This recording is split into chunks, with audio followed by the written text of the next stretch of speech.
All right. Hello, everyone. My name is Cordell Carter, the Executive Director of the Socrates Program. It is my pleasure to welcome you again to another Socrates Program webinar. This week, we'll be talking to two psychologists that live in New York City and are contending with very serious trauma that our age has brought. The title of today's webinar is Mental Health in the Age of COVID-19, a therapist's experience with the virus. I'm so excited you're joining us. We have Dr. Tamar Kay, who is a New York State licensed clinical psychologist and entrepreneur based in New York City. She treats adults and adolescents struggling with a variety of diagnoses and psychological issues, including depression, anxiety and personality disorders, PTSD, and adult ADHD. Her offices are located in Brooklyn Heights and Union Square in Manhattan.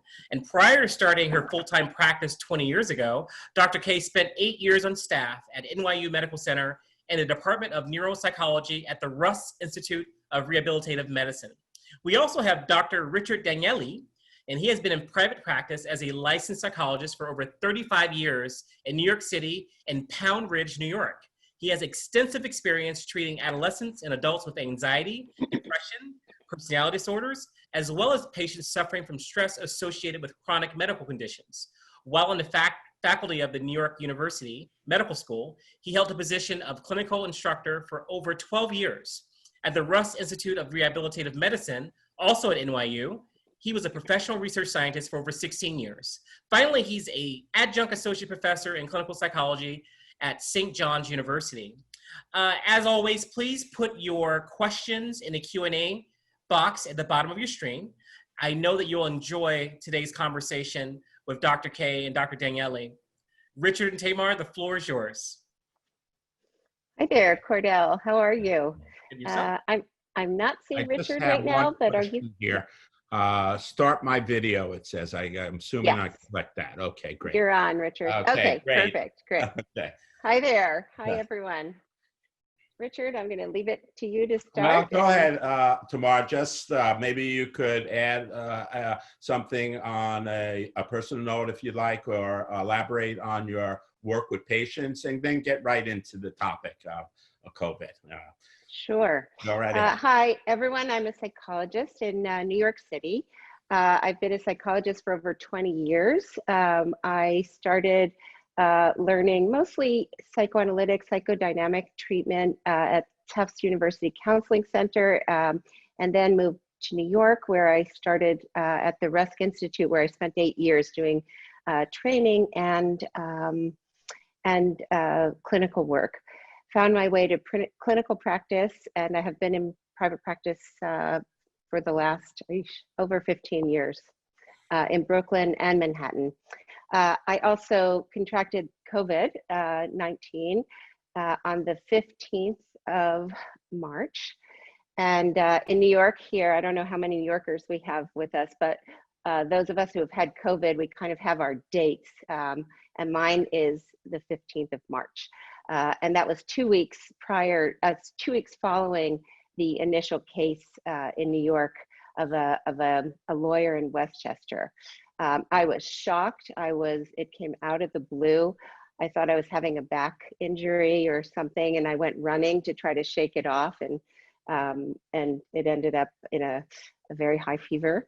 And I can start. Richard, do you want to say something about yourself? Tamar, do you have any theories about how you maybe got infected, or any ideas about that? Right, that's come up both in my clinical work and my personal work. I have, in the building where I live, there are 27 apartments, and only in 2 apartments, well, actually it ended up being 3. My architect also had it. There were 4 of us who have had it amongst all the neighbors. And I had been to a gathering at this neighbor's apartment 2 weeks prior, and elbowed the young son, and everyone laughed at me and then said, "Give me a hug." And that's possibly, it could have been. I also have one patient who is concerned that he may have given it to me. Other than that, I thought it was my teenage son who came home sick from college, but the people that I live with, my family members, all tested negative. So I'm not really sure. And it doesn't really matter to me. It was a rough ride and a very interesting experience being a psychologist who had COVID, because I not only had to deal with my own anxiety and fears and healing and the illness, but I also had to impart the information to all of my patients, and I have many, who each one of them had very different, have had different life experiences and diagnoses and all kinds of host of information that Now, I in needed our to work, impart. as you know, we have to pick and choose when we disclose personal information and how we disclose information. How did you go about making those decisions, Tamar? Well, it came up all of a sudden. I so it, let's try to remember. It was such a blur because I was very sick. Yeah. I should preface this by saying I never went to the hospital. I did heal at home, and I used virtual diagnostics and virtual physician services to get through this. In my practice, I've been sick every once in a while. I have surgeries. I always use the utmost care in telling my patients personal information, whether it's about illness or about anything. And this was something that came out of the blue on a Sunday night. I was watching television, and I asked one of my family members, did it just get freezing cold in here? And it turned out I had almost 103 fever. So I called my doctor immediately. She treated me for the flu and gave me Tamiflu. I asked her not to because I knew that this was COVID. I was absolutely fine prior to having this.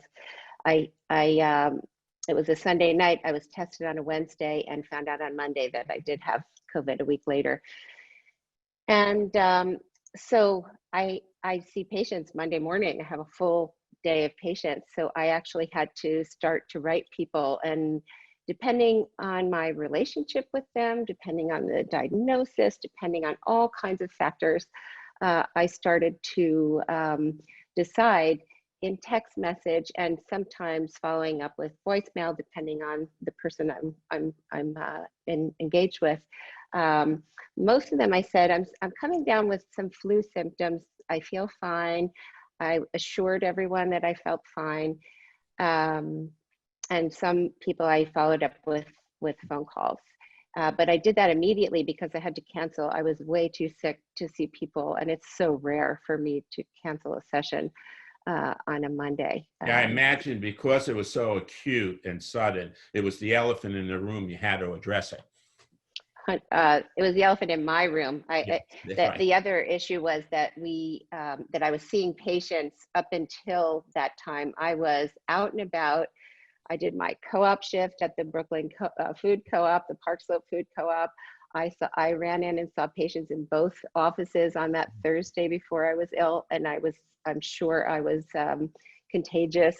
I took the subway several times, and I was starting to go through in my mind who I had seen, who I had been near, who I might have infected, including patients, and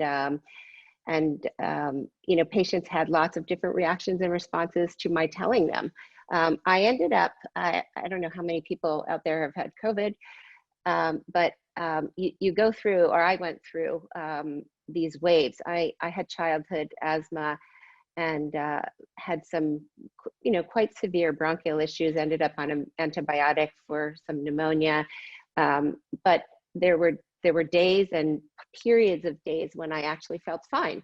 So I scheduled patients and I saw people, and I've debriefed with a couple of my patients, with almost half of them, and there's so many different reactions and responses to my having been sick. One of my patients said, Dr. K, you wrote me that you were just a little bit sick. And he said, but I was starting to come down. This is the one patient who thinks he might have given it to me. And he said, and I knew you were really sick, not just a little sick. And he was right, but I was trying to minimize it for people and myself. So I was in a bit of denial myself about how serious it was. And I think in preparing just my thoughts and feelings about this lecture or this discussion, I just hadn't realized how scary it was to start to be sick and call your doctor every once in a while and say, you know, I can't smell or taste anything. And that was before the article in the New York Times. And they said, we just don't know. And so I was assuring patients that I was fine, not 100% sure I was fine, and juggling my own serious feelings about this, which I think I was in absolute denial. I think I missed your point, but I was working in the office until the week prior. It was very early on in the New York COVID scene. So I was seeing patients. So I changed my entire practice online. I went online with my entire practice at that point. I was not going out for at least 2 weeks. What was that like to go entirely remote? And did you see any reactions on the part of your patients when you made that determination, that shift? My recollection is that most of my patients were understanding that this was going to happen, that there wasn't anyone who said, well, first of all, I was sick, so that was an issue, that I wasn't going anywhere. But most clinicians at that point, the Pilates studio where I work out, heard that I had it. I think I was the icing on the cake to make her decision to kind of close the place down. It was the very beginning where we were hearing, one of my patients was reminding me, she said, you know, when you told me all I knew was on the other side of the pond, Italy, they were just dying and in hospitals. And this is someone who had lost their mother. And you know, it brought up so much for everyone. But the transition to online went very smoothly. I was not feeling well. People said, you know, you didn't look so great, Dr. K, and you forgot my family's names, which isn't like you, and stuff like that. Were you aware that you were having that kind of a reaction to the virus, or did it come as a surprise? I was aware. Oh, yeah, I was. Oh, you were aware of it. I was sick, but I would have these patches, these few hours of, I'd feel fine, and I'd say, oh, I'm getting over this. And after 3 hours, when 3 o'clock was sort of the witching hour, and I would be exhausted, and I never take a nap, and I would put my head down, and it would be, you know, 7 o'clock p.m. when I woke up or something. It was, yeah, I needed rest. As anyone who's had it, I'm sure, can understand it. It's a virus that just sucks the life out of you. Yeah. Are you still experiencing from time to time any symptoms? How's it been going since that time? Well, after the antibiotic, because I had pneumonia, I felt much better. I needed that. I had been coughing and coughing and coughing, and I would say I'm still weaker than I was prior. It kind of feels like my lungs did several marathons, and I'm a runner, and it's been a little hard to pick that up again. But generally, I've really recovered, and I feel really fortunate because I do see patients with trauma. And one of the traumas that's coming up in my practice is loss of life of grandparents, of best friends, grandparents, and aunts and uncles. Somebody lost 6 people in their world. I'm really fortunate that I did expose my parents to this.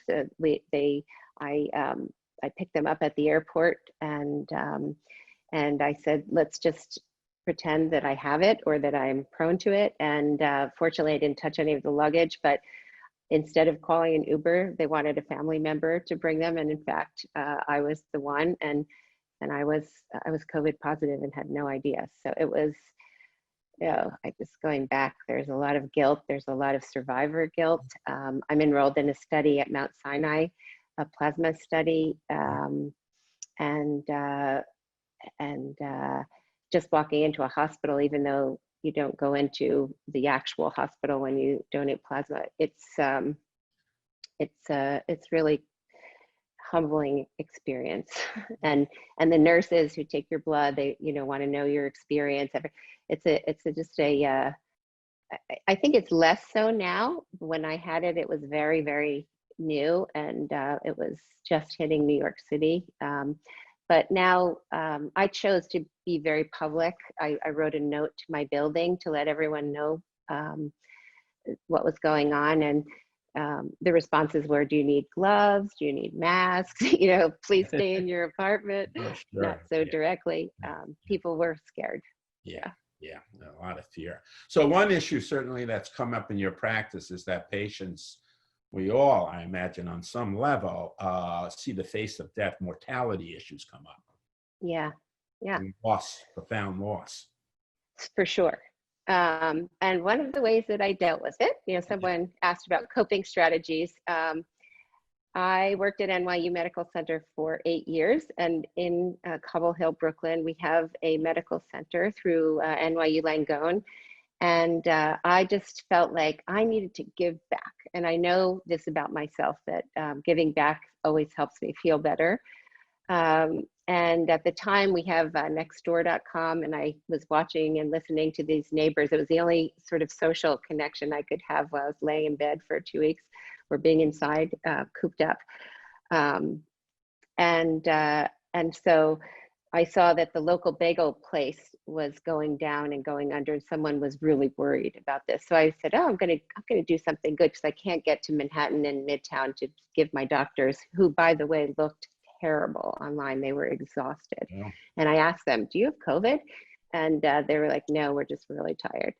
And they just had no answers. And I just had such empathy for the medical professionals that I was dealing with.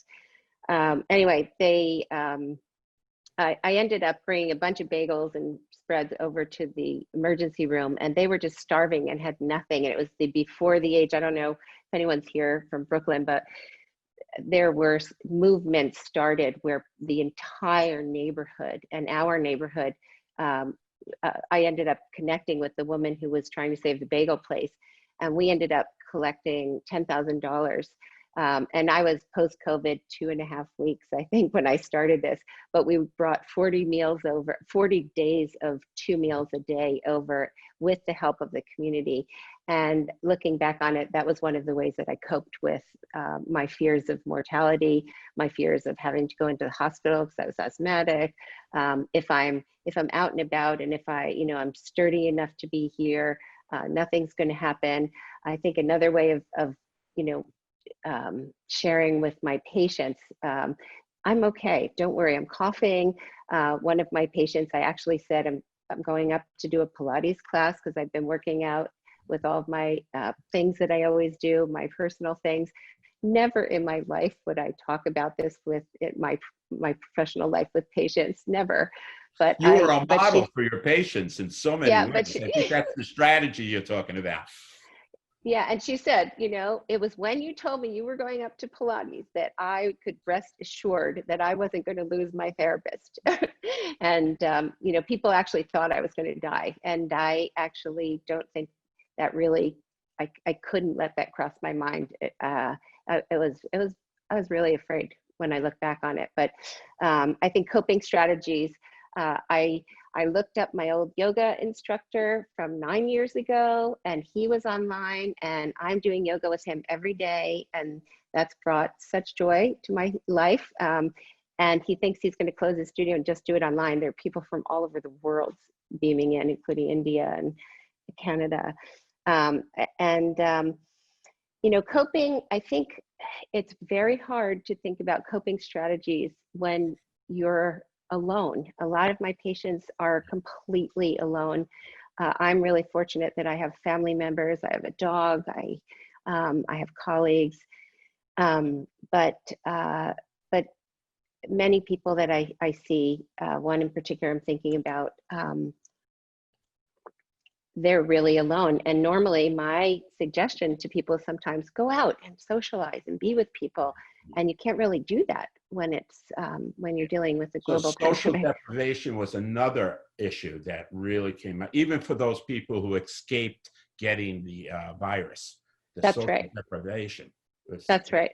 There was only one patient that I know of who has had the virus, and I see maybe 25, 30 people that know that they have the virus. I think things have changed. Certainly, everyone's aware. We're marching in the streets in Brooklyn and in Manhattan, and that's brought up an entirely new set of issues in terms of coping strategies. I think some people are coping with the isolation and the fears of mortality by actually raising their voices and doing something.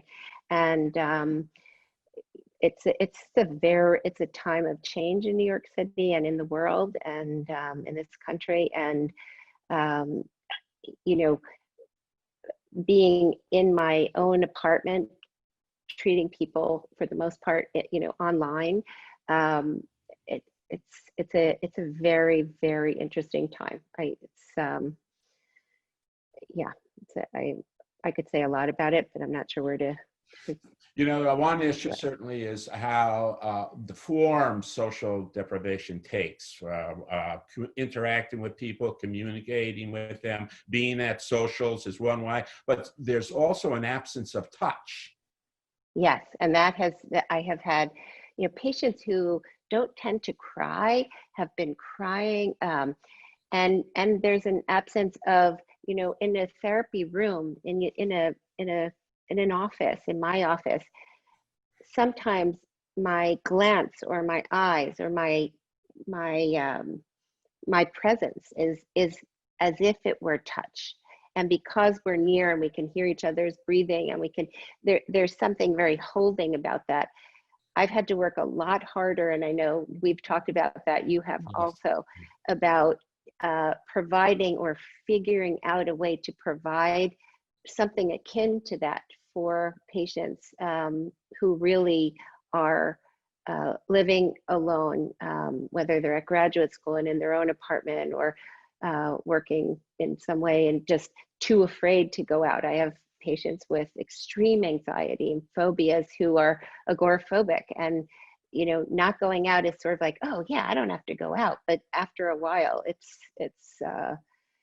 it's confirming to their illness in a way, and then after a while it becomes very, very sometimes depression inducing. I've actually had to hospitalize one person. I've had many other circumstances where fortunately the psychiatrists who I work closely with were willing to and able to work remotely. So I actually referred people online to an online session, and they were medicated electronically. So this is all new for us, I think, as therapists. I certainly worked online for a fair bit. I once saw someone in Hong Kong. I see people all over, but to take the entire practice has been really challenging in a very good way, and also just challenging and kind of exhausting, because I feel like I'm working harder to, it's not maintain connectedness, but it's working harder to provide the holding environment, borrowing a term from Winnicott, to provide a holding environment. Yes, sorry. The functions we use yes. to help patients. Now, Tamar, you also lost some of your senses, smell and taste. Did that have an impact in any way? Could you address that? That was very strange. It's called anosmia, and it's like losing your nose, anosmia. I didn't know what was going on. I was thinking, because I've always had allergies, I was like, it's really strange because I can't smell anything. And then I realized I couldn't taste things either. Even though I was started to be hungry, I was not hungry at all when I had COVID. But I definitely lost these senses, and then we found out through the New York Times article what that was. That's the kind of illness this is, and so I called a cousin of mine who's an ENT, and he put me on a smell line, which is he said, gather your pungent favorite smells: lavender, orange oil, cinnamon sticks, coffee, etc., and just smell them for 10 minutes several times a day. Just go down the line. And that was really terrifying. And then as I was preparing for this and thinking about it, I started to think I just didn't feel myself, didn't feel whole while I was working with people, and then had to really work even harder because I didn't have all my senses together.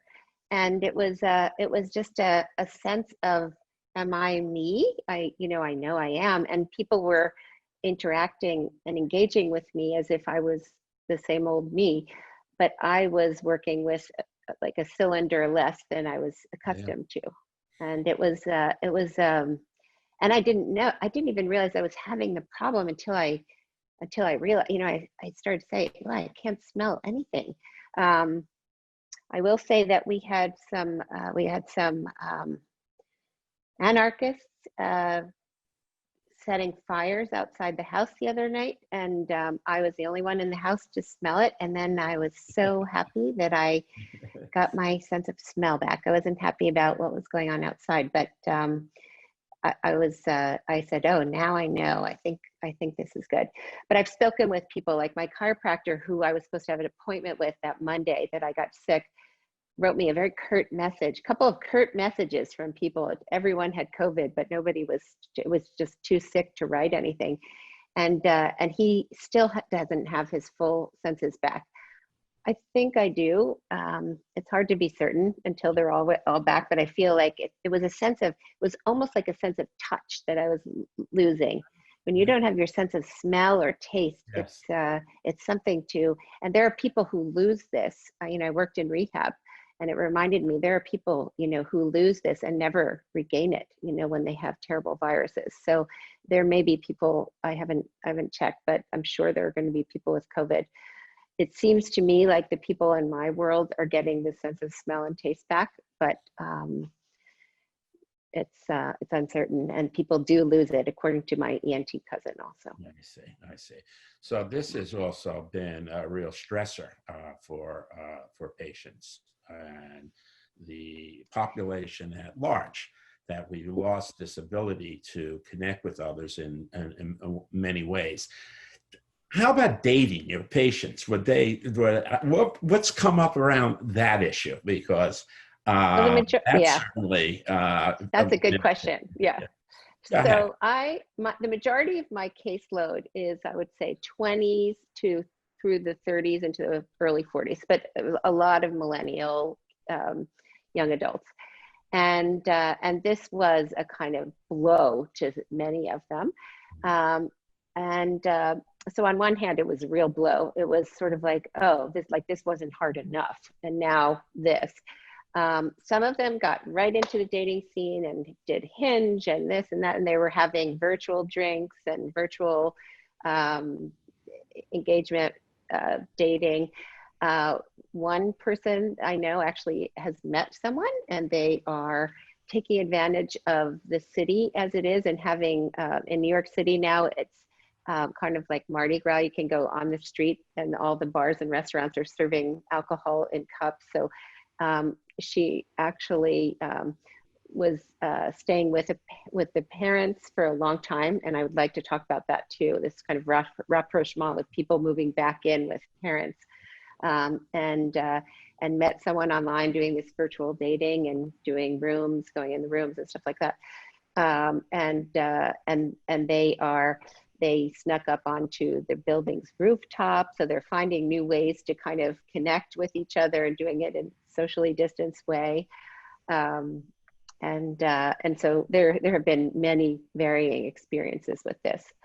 The rapprochement issues and rapprochement in this case, could you define it for our audience, how you mean it? That's a psychological term for us. Go ahead. You'd probably do a better job than I would at that. Yeah. Well, it is a reconnecting. It's the pushing and pulling process, an attempt to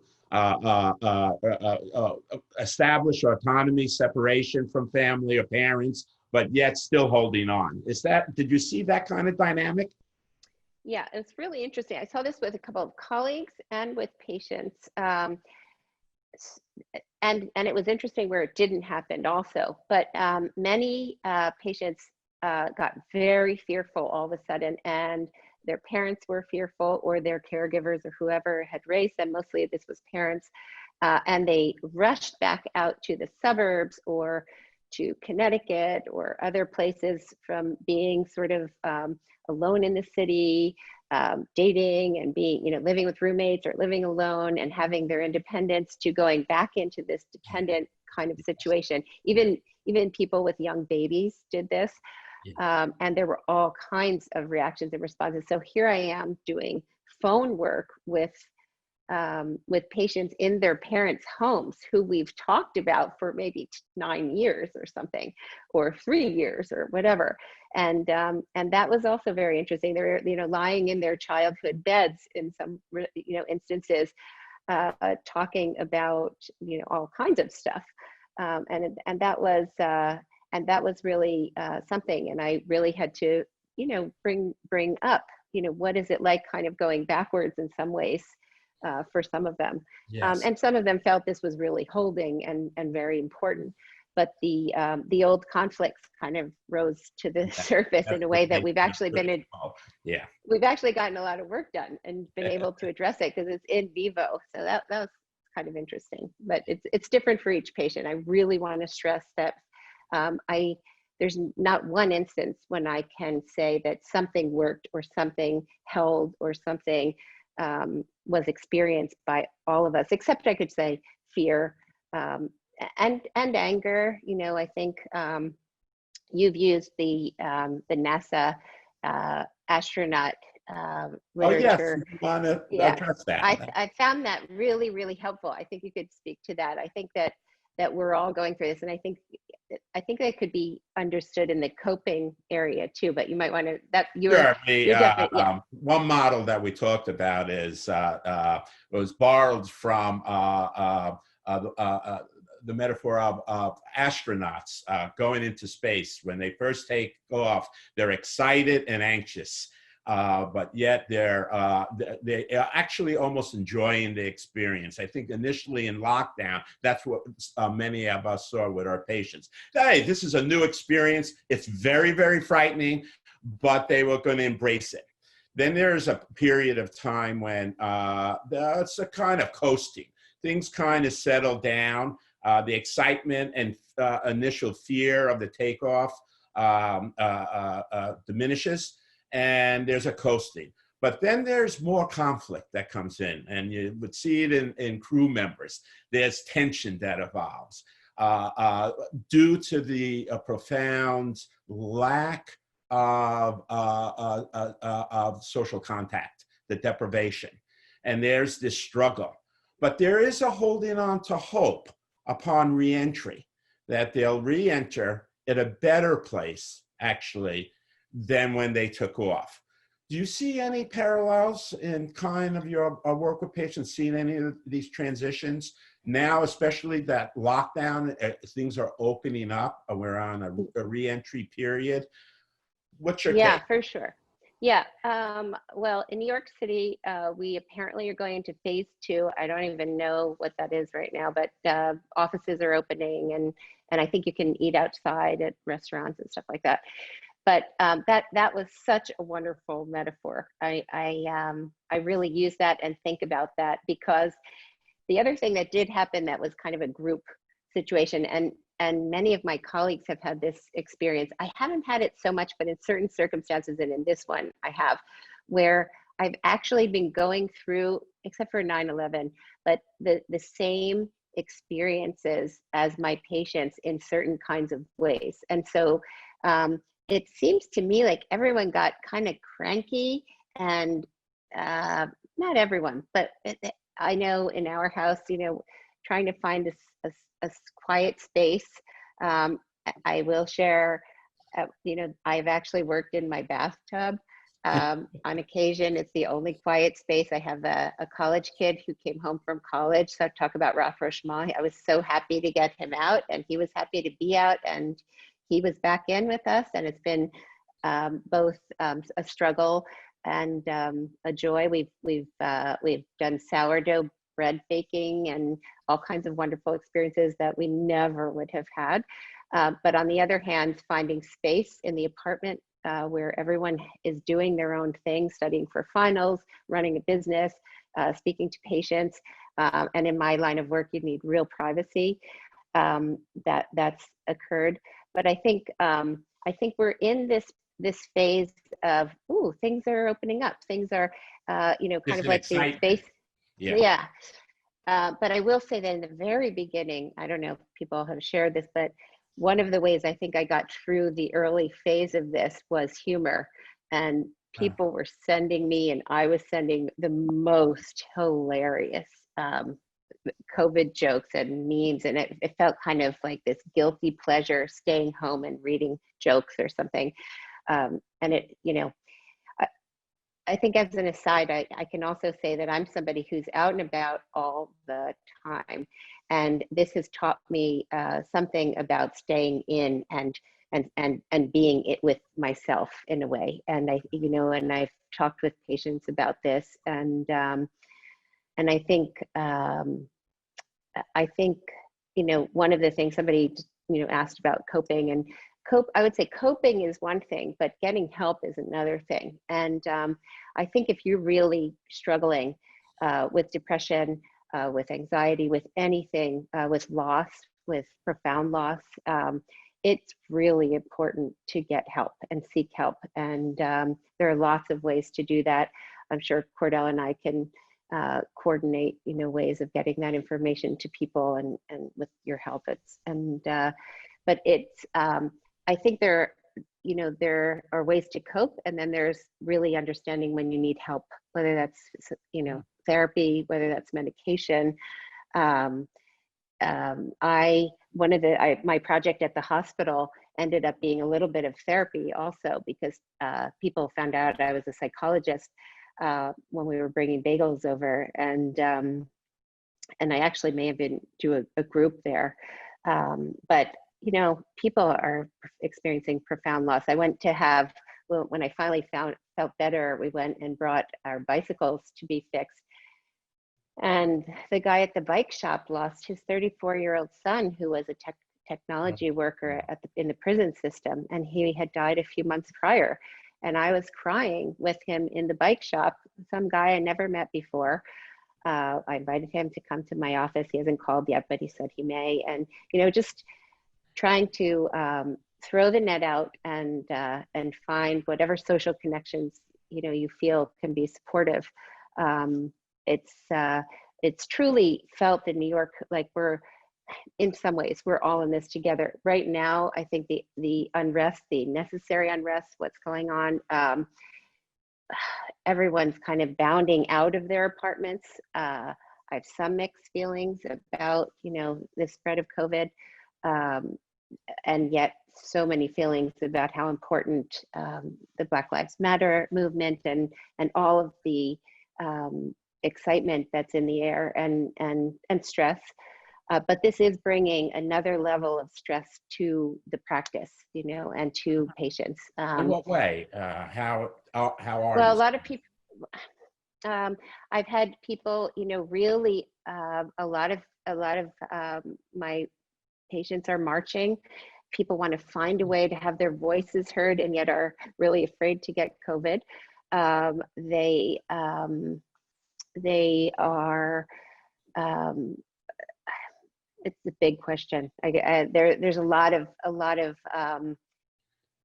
searching, I think, about how do I I guess have my voice heard would be the way that I would say it. And then, how can I come back to my roommates, one of whom is asthmatic, after I've been out all day with 15,000 people, and there, all kinds of. Oh, certainly Yeah, another added level of stress. Yeah. And Stress and excitement, yes, both. people finding like, oh, I'm out, but having this guilt about being out. And I Uh, think New Yorkers are being pretty smart about it. In Brooklyn, so many people wearing masks, and that's another metaphor and idea is the mask. Oh, well, that's Um, very interesting. What yeah. could you elaborate? Uh, I had a few patients who said, I'm so happy to be in my house where it's, the place that I like to be. I know where everything is. I have my food here. I have everything here. And when I go out and walk my dog, I can wear a mask and I can go to the other side of the street and no one will think that's weird. Whereas the wish and the work in the work of the therapy was not to go to the other side of the street, not to wear a mask. And now there's comfort in it. So we're able to address it from a different angle to get some different perspective on this. And also, some I've found a little bit of enjoyment in the anonymity of wearing the mask. We have, I see a lot of artists, and artists are making masks. They are experimenting with the whole idea of masks. Another way of coping with this whole thing. Yeah, there are makeup artists saying we need to make our eyes pop now because everything else is covered. I mean, it's New York City, so there's all kinds of interesting ways of approaching the mask. There are the people who sit on street corners and scream at people who don't wear masks, or who mutter, or who, wearing a mask and taking care of each other has been a very big issue. Not so much in my practice, more when I go outside. And there's also an issue of, you kind of know who had it and who didn't by the way they're walking down the street, and whether or not they're, yeah. My chiropractor brought this up and he said, don't you see on the street, the people who you think really had it, because they're kind of like, I kind of feel invulnerable, even though I don't know if I am invulnerable right now to the virus. And, but I'm certainly not as careful as I would be if I had. I'm careful in that I wear a mask, but I'm not as worried. I treat my world as if I have it, but I'm not worried at all that I'm going to get it, which is, maybe a little naive, but if I had not had it yet, I would be approaching this world in a very different way. And so I've had to, in fact, clinically kind of put myself in my patient's shoes, most of whom have not had it that they know of. Now, do you see the opposite reaction to the mask in some patients, feeling like they're hiding, they're bandits, they have a scarf? Have you seen any of that? I was wondering. No, have you? Yes, I have. Oh, you have? Yeah, that hasn't necessarily come up. Huh. Interesting. Oh, I'd be interested to hear about that. Yeah, okay, perhaps another time. That's a really interesting point you all make about mask. I have a distinct memory in college of a buddy who had measles, and we were, young adults. He had measles, African American like myself, and he wanted to put a hoodie on his head because he didn't want people to see his face. And I was waiting for him as he walked into a bank to go. This is before the proliferation of ATMs, so this is early '90s, mid '90s, and all of a sudden I see police converging from everywhere. I'm like, oh my gosh, my buddy is in the midst of a robbery. They thought he was robbing because he had a hoodie on and most of his face was covered. And now everyone has a mask. Yes, I've had that experience. I've felt like I've walked into a place, I'm like, I'm not taking anything from CVS, kind of thing. It's like, the whole mask experience is a very interesting one. I think that's a paper. Yeah. Yeah, because it used to be if you had a mask on, people thought that you were sick. Yes. You go in Asia, everyone wears a mask to prevent themselves from getting sick. Yes. But that's not the culture here, but it has quickly become the culture. And you're right, it's a signal, it's a virtue signal. Yes. I'm trying to protect others, even though I'm not sick. Yes. Yeah. Oh, I wouldn't think of going out without a mask because it's just, yeah, I mean, even though, but I also don't know, what the situation is, if I am immune or if I'm not immune, nobody knows. But still, even if I was, I would still be doing it because, first of all, the social shaming around not wearing a mask, and I want to protect my neighbors. I want everyone to be protected. And if some of us wear it and some of us don't, it's just not going to work. Yeah, there's a couple questions Q&A I'll get to, but I'm just wondering, are you seeing, I should say, since New York was the epicenter and you both are there, are people completely shaken, meaning everyone is adhering, or are you still seeing risky behavior? And Oh, Mark, go well, ahead. face. yeah, I don't know about, how you would call risky behavior. I think for the most part, my patients are marching and they're wearing masks. There isn't anyone who I know who wouldn't be wearing a mask while they're out. And yet there's a lot of concern about, should I be out here? I want to be out here. I need to be out here. Can I be out? And people are really scared. I mean, I would say, Richard, I don't know about you, but people are shaken to the core. I think they're getting tired. They're getting exhausted.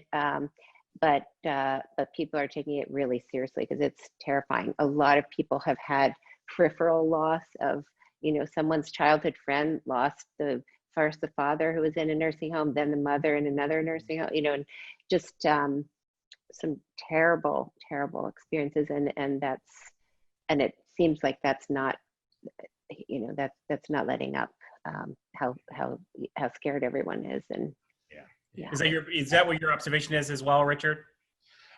For the most part, I'm seeing people are adhering to the safety protocol. Certainly, I have seen some loosening though of a little bit more risk taking. I was in the barbershop, for example, something that I ruminated over for quite a while, whether or not I should go to a barbershop, and they were taking my temperature before I entered. And there was one other person in there, but our face wasn't entirely covered. Mm-hmm. Our nose was exposed. And then the issue came up, do I speak up? How much do I say? Am I going to look like a complainer? Of course, I had to say something because it was part of the conditions for the barbershop opening up. So I have seen some loosening, but I'm not in Manhattan. I haven't been there for several months now. I took flight. And so I haven't seen as much as Tamar might be seeing in the city. And, yeah, I'm seeing. Yeah, and I just wondered, this is such an interesting time because we have economic issues, we have public health issues, we have social justice issues, all happening simultaneously. I was wondering, I mean, both of you all were in or near New York 18 years ago for 9/11. Well, it's more than that now. It's 19 years ago. Yeah. And I just wondered, was it the same level of stress that you are seeing of your patients now, or is this different? If so, how? Tamar, go ahead. That's a very interesting question. That's an excellent question. That deserves a paper. Go ahead. Yeah. Make me a co-author. Your primary author. That's great. I didn't have such a busy practice because I had two babies at the time, and I would say this is worse in a way, only because God, well, that was they're different and they're similar. It's hard to say, but I think because I have so many more patients right now, probably 10 times the number as would, I can speak more carefully about what I'm seeing today. I'm also a lot more savvy and experienced. So yeah, it was a very part-time private practice, but I would say people were very scared, but it wasn't, it was kind of like, if you weren't dead or have lost someone very close to you, then you were okay, but the world is still not okay, but you were okay. This is an ongoing experience where you could touch a doorknob, touch your nose, and you could be dead in 3 weeks. And I think that's what feels. That was a major difference. I would underscore that between 9/11 and now. It's this unknown out there that we can't identify, that's lurking, that we're always afraid is going to get us. I remember when I was driving into the city 9/11, it was early in the morning, and all of a sudden I noticed unmarked police cars, unmarked cars flying into the city, cutting off traffic, preventing the traffic from going over the Henry Hudson Bridge. I did not know what was happening. I didn't, and I knew something serious was occurring. So I had to turn back home, and I drove home. And when I got in there I saw on the TV what was happening. It was more of an acute experience for me than the COVID situation, because the COVID situation, I initially was in denial. I was at a restaurant, hanging out in the middle of March and talking with the owner of the restaurant, telling me he was going to close. I said, why? I didn't understand what was happening. It was more gradual, I think. It was more chronic, and then it became an acute situation. Whereas 9/11, it was PTSD in a very big way. It was just a huge, huge shock. To compare what's more serious, I think that would be hard to determine. But those are some of the differences I saw. One was very, very acute, and this is more chronic. It's unknown more. We don't know where this thing is out there. Right. It's very different in that regard. Yeah, I know one thing is different is that people are far more upfront about the fact that they're not okay. Did you say upfront? About the fact that they're not okay, like they're upfront about mental illness. It's like, I don't feel good mentally. When this is all over, I need to talk to someone, or just stay with me on the phone. I need someone to talk to about something that's not COVID, or not the protests, or not the loss of income. And so I would imagine that there's going to be a coming wave of patients when things kind of return to normal, whatever that new normal is, that are dealing with things they've basically been surviving and not really contending with, because they're in the middle of it and they don't know when it ends. Yes. Or that it also repeats earlier traumas that people have experienced in their lives, personally having nothing to do with COVID. That's another piece of that. It's true. And there's another piece of this I also want to mention to people, because they should be aware of it if they have had COVID. But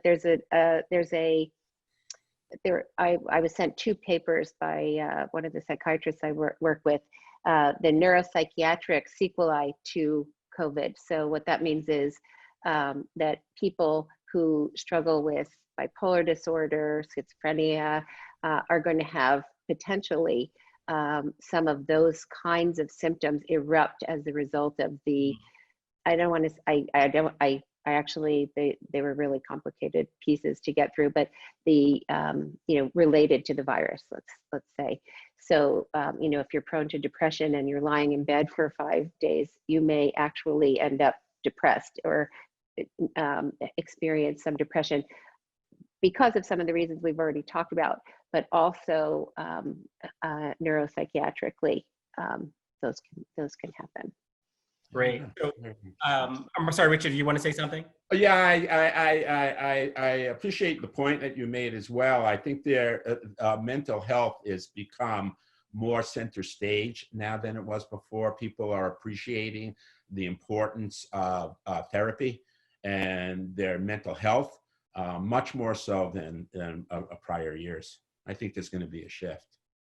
Yeah, and there's a question from Gene Golden here, and I'll ask this question, then one more after that, and then I want you two to kind of wrap up with a closing thought for leaders contending with perhaps some team members that are dealing with some really, really challenging circumstances, and how we can be great supporters of our teams. And Gene is saying, in terms of the fight for women's rights, our faces have to be covered as in the Middle East, except for our eyes. With that in mind, do you feel that there is a regressive aspect to this precaution from a sociological point of view? Also, do you find, like I do, that it is difficult to breathe when wearing a mask? Tamar, did you want to go? Go ahead. Well, the last part, I find it so difficult to breathe while wearing a mask.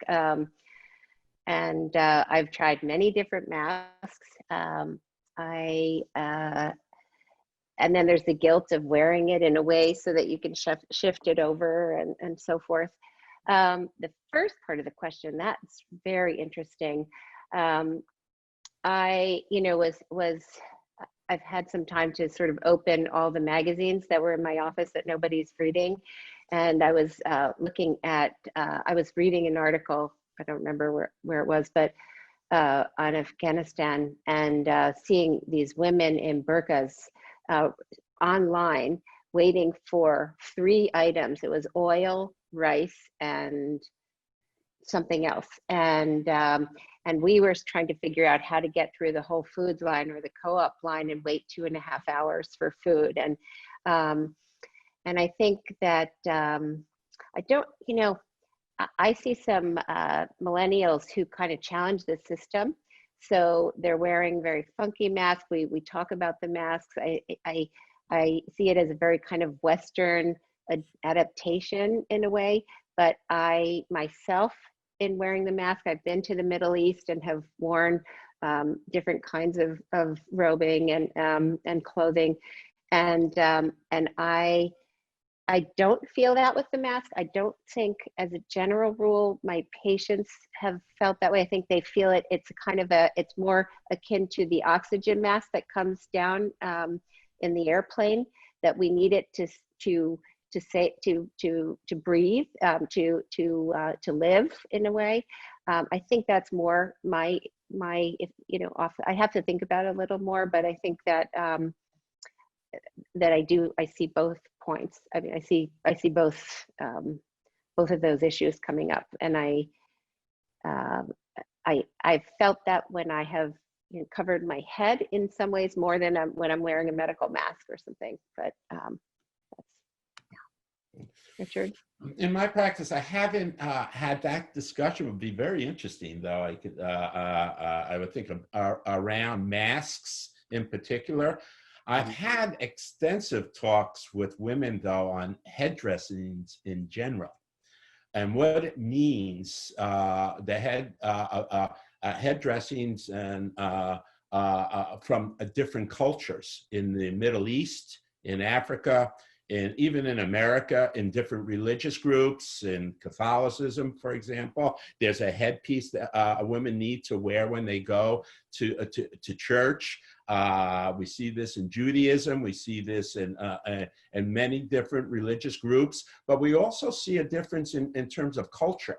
And what in some cultures, it means status of women's garments. In Africa are a status symbol, where in the Middle East it may have a somewhat of a different meaning. I treat people remotely in the Middle East and actually in Africa as well, in the Congo, and they talk about these differences, and I think it's fascinating.